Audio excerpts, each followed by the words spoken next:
Since September, Donald Trump has ordered strikes on at least 8 boats off the coast of Venezuela, leaving more than 30 people dead. Survivors, if there are any, have been taken into U.S. custody for interrogation. And these attacks have taken place in international waters, involving warships, fighter jets, and special operations teams. The administration says these operations are an act of self defense, part of the fight against drug cartels, claiming each destroyed vessel prevents thousands of overdose deaths here in the United States. Trump has even posted videos of the explosions online, bragging that these were narco-terrorist boats. But not everyone's buying that story. Independent observers and even people inside Venezuela say many of these vessels were just small fishing boats and that innocent fishermen have been killed. Senator Rand Paul has even questioned the legitimacy of these strikes. Watch this. We have dangerous people in a lot of American cities, but we just don't go in and shoot them. I mean, we have trials, they get legal representation. And even on the high seas, it's been that way for generations. If you go off the coast of Miami, the Coast Guard will be stopping boats today. And about 25% of the boats that they stop, that they're suspicious of drugs, there won't be any drugs on board. So 25% of the time, the suspicion is wrong. And that's why we don't shoot and just blow up boats off of Miami, but neither should we be blowing them up off the coast of Venezuela. Number one, there is no fentanyl made in Venezuela. Not just a little bit, there's none being made in Venezuela. These are outboard boats that, in order for them to get to Miami, would have to stop and refuel 20 times. They're in all likely going to Trinidad and Tobago, which is an island right off of the coast of Venezuela. So there's a lot of reasons to be worried about this. But number one is the broader principle of when can you kill people indiscriminately? When you're at war. That's why when we declare war, it's supposed to be done by Congress. It's supposed to be thoughtful. It's supposed to be debated. And we're not supposed to do it willy-nilly. And then when you have war, you just kill people in the war zone. And even then there are rules of engagement. But interdicting drugs has always been a criminal activity and a criminal anti-crime sort of activity where we don't just summarily execute people. We actually present evidence and convict them. So what's the truth? Were these really drug smugglers, or did the U.S. just kill civilians at sea? Joining me to break this down is Camila Escalante. She is a news correspondent who's been following these strikes and the fallout in the region. Camila, welcome to the show. Thank you so much for being here. Thanks for having me. Okay, who are on these boats? I mean, Trump is saying drug smugglers. Others are saying fishermen. You've been following everything in the region. Who's on the boats? Well, to date, we only know of fishermen being on board those boats. And in fact, it's looking very similar to what happened when Trump sent those hundreds of Venezuelans to the Secot in El Salvador and didn't release any sort of list in any official manner for the Venezuelan government or anyone to know who those people are who were being accused of being members of the Tren de Aragua or other criminal organizations. They just sent people without any due process, without any trial. They were just put on a plane and sent, and then everyone was left, the mainstream media, the Salvadoran government, the Venezuelan government, journalists, we were all sitting around trying to figure out who these people are and what their connection was to any sort of illicit activities. That's the case here.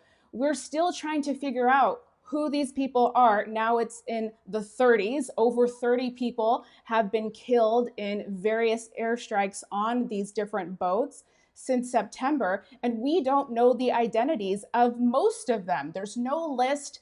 There's no evidence being passed to the US media. You're, of course, part of the US media. And so these different governments who have found out through family members that their loved ones were missing, that they went out to sea that day to go fishing, or whatever is the case, are left to deal with their local authorities and try to piece together what happened. But we know that some number of the people who were killed, for example, 2 people from Trinidad and Tobago, 2 young fishermen, and then another fisherman from Santa Marta in Colombia, were lifelong fishermen. There were people who did that for a living. That's what people do in coastal communities in the Caribbean. They fish for a living. They work at sea. They go out to the water every day. They have to do that to make ends meet. And it seems that's who was on these boats. We have no evidence that points to anything else. So Yeah. Venezuela is looking to see, who was on those boats, what is being accused of us right now. And when the first strike took place, if you recall, the Venezuelan government didn't even believe that this video that was being published by US authorities was even real. They actually believed that it could have been an AI produced video and that the US was just trying to create a provocation for Venezuela to react in some way and cause some sort of a conflict, some sort of a military confrontation. Then they realize that this is actually happening, but we're still, several weeks into this, trying to figure out what's going on. So the U.S. is using as a pretext their supposed fight against narco trafficking. They went several months ago at the beginning of this Trump administration, and they designated these organizations, some existing organizations, one essentially non existent, the Cartel de los Soles. And they have said that these organizations are waging war on the American people. And then they have also said that the government of President Nicolas Maduro is at the top of these criminal organizations. And it's on that basis that they are now threatening Venezuela close to or near or possibly in Venezuelan waters, in Venezuelan airspace, in the Caribbean, using as a base Trinidad and Tobago, using as a base Guyana and other countries of the Caribbean. But now more countries are involved. Not only are all the Caribbean countries and the coastal communities and families who live there are involved, but so is Colombia, and now so is Ecuador, because an Ecuadorian national was on one of the last boats to get attacked. And so this situation is just expanding and expanding because the United States is operating under the belief that it is outside of international law, whereas the rest of the countries, and Venezuela in particular, is using international law and the international system at the UN to take to the Security Council and to denounce what's going on, because that's all they have. They can't, they have to take everything very cautiously because they know that a massive military buildup is taking place and surrounding them on all sides at this point. Okay, let's start with, because obviously it just seems like the Trump administration and the previous administration and Trump again in his previous administration. So Biden and Trump and Biden, it seems like they just want to wage war, right, with Venezuela. I mean, that's really ultimately. I don't know if they really want to wage war, or if they just really want to topple Maduro and put in their own regime. But they certainly that seems to be the impetus of all of this. I mean, even Senator Rand Paul saying, "Look, there's no fentanyl in Venezuela, none, zero." So that's not what this is really about. Clearly, this is about antagonizing, and I'm not really sure what the. Well, let's think about that for a second. What what do you think if their goal is not so? If the Trump administration knows these aren't really drug boats, they don't have drugs. I mean, even with Rand Paul, what he said is, look, they'd have to stop 20 times in order to get to refuel, in order to get to the United States. There's no fentanyl in Venezuela. So let's say that the administration is not stupid and they know this, but they're just trying to gaslight everybody by saying, well, it's drugs and all of this. What is so let's say they know this, but they're still blowing up these boats anyway. What do you think they think? Obviously, they want to get rid of Maduro. How would that get rid of Maduro, do you think? Like, do they think that this would upset the Venezuelan people so much that they would say, all right, we've had it with you. You got to go. Like, what do you think is the play? I mean, that's the hard part to figure out is what are they really doing? Does that make sense? What Venezuela is saying to the Security Council and to the world in its communiques is that 10,000 troops, specialized elite troops, combat aircraft, and missile destroyers is not a coincidence. And it's not just merely a provocation anymore. It's one step towards waging an actual attack on Venezuelan soil Okay. in one way or another. And so they're saying that it seems imminent that in just a short matter of time, the United States can't continue to pour in this many resources into the region without there being a cost, without there being something in mind that they're trying to do. Of course, we know that the commander of Southcom also announced his resignation, or he was pushed out, whatever you believe happened there. But it was because of differences between him and the defense secretary, and because he understood that they were operating under a high degree of illegality that is not going to be seen very well in history. But already the neighbors of the region, the governments of the region, are not on board with this, as has been demonstrated by the ways in which the different CARICOM governments have responded to what's going on. And so it does seem that they're moving towards an actual attack on Venezuela. But like you said, this is just one pretext that the United States is using right now. They need that.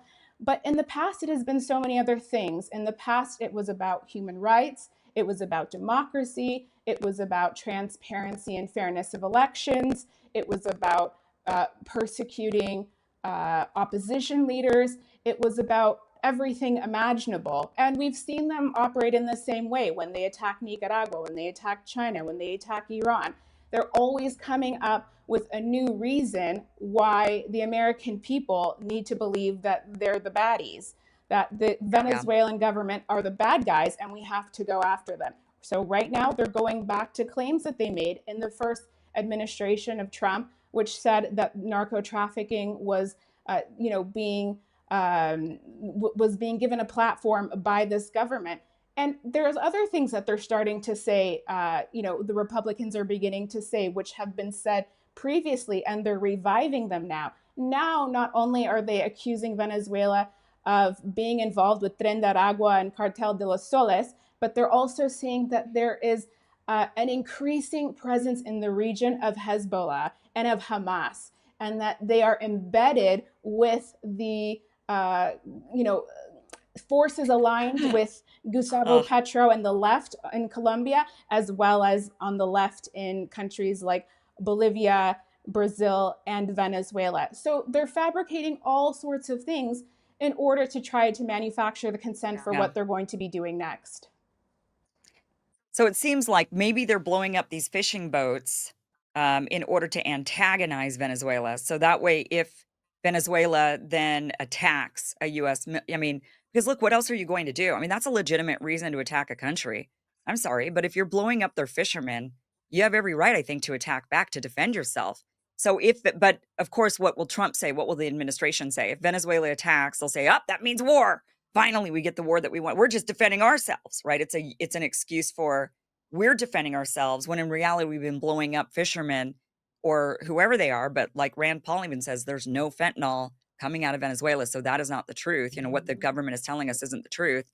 So maybe they're just doing it. And that would, what a terrible, no wonder the head of U.S. military's Southern Command is retiring, stepping down after less than a year in the position, because how can you stand for that? If you know that you're just blowing up innocent people or people that, even if the government says, but they're probably bad guys. Okay, there's like a what percentage of a chance that these are bad guys versus not bad guys? We're just blowing people up in order to antagonize, in order to get them into a war, in order to get them to strike, to make it look like they're striking first, when obviously we're striking first. We're killing their civilians. I don't know what that is, but that's an act of war. That's, I think to anybody else, I don't know what, so this is quite the provocation. And you're right, they've used everything at this point, like democracy, human rights, they're trying everything. And so now they've resorted to just blowing up civilians, potential civilians. Yeah, and I think it's important to say as well that not only have they lost the faith of at least some members of the military and other Republicans and libertarians, politicians in the United States, and they are now, getting side-eyed by even some of their own allies in the region, and nobody wants to participate in whatever's going to happen. But the authorization of CIA operations in Venezuela is another factor that sort of speaks for itself. It means that maybe they're starting to realize that a direct hit on Venezuela is not going to have the optics that they would need it to have. in order to be able to, sustain that, as well as they're realizing that Venezuela has a very strong response. And that response by the Venezuelans is the, enlistment and activation of millions of people of the civilian militia in Venezuela, as well as the activation of the National Bolivarian Armed Forces, which are now at all the borders and which are very actively patrolling the national territory. And this is a really strong military as far as Latin America is concerned, even despite all of the hardships that Venezuela faces because of the sanctions. The 1,000 or whatever it is, unilateral coercive measures that were imposed starting with Barack Obama on the Bolivarian government and on Venezuela. Now, they still have the ability to renew their military capacity because of these really important strategic alliances they have with other countries, namely Iran and Russia. And so the U.S. is having to think twice about what they're going to be doing. And now they're resorting back to their normal ways of covert CIA operations, which we know is how they've been operating now for 2.5 decades in Venezuela anyways. Thank you for watching this clip from the full Kim Iversen Show, which you can catch Monday through Friday, 2 p.m. Pacific, 5 p.m. Eastern at KimIversonShow.com. It is free for you to watch. Again, 2 p.m. Pacific, 5 p.m. Eastern, KimIversonShow.com. See you there.